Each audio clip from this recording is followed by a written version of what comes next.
अस्सलाम वालेकुम वरहमतुल्लाहि वबरकातुहू। ये देखो व्यूअर, मदीना शरीफ इशा के बाद के टाइम पर ये देखो ये रोड कैसी प्यारी खूबसूरत है। ये हरम के पास से गुजरती है। ये देखो बिल्डिंगें, होटल, हरम शरीफ सामने नज़र आ रहा है। ये मलक फहद दरवाज़ा है, ये सामने जो नज़र आएगा। ये देखो ये छोटी मार्केट है। ये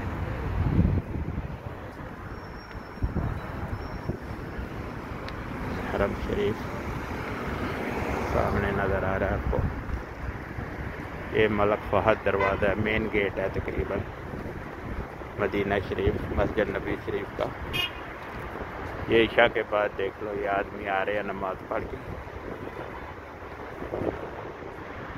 ये सब बिल्डिंगें, ये सारे बड़े बड़े होटल हैं।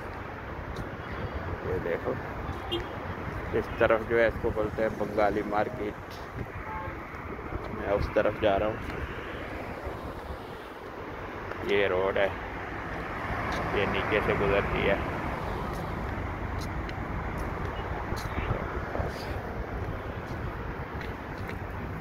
ये ऊपर से ये अभी काम हो रहा है, यहाँ टाइलें वगैरह लग रही हैं। ये देखो ये सामने जो दूर दूर आपको बत्तियाँ नज़र आ रही है ना, लाइटें, ये जबले ओहद है। अभी रात का टाइम है इसलिए नज़र नहीं आएगा। अस्सलाम वालेकुम वरहमतुल्लाहि वबरकातुहू।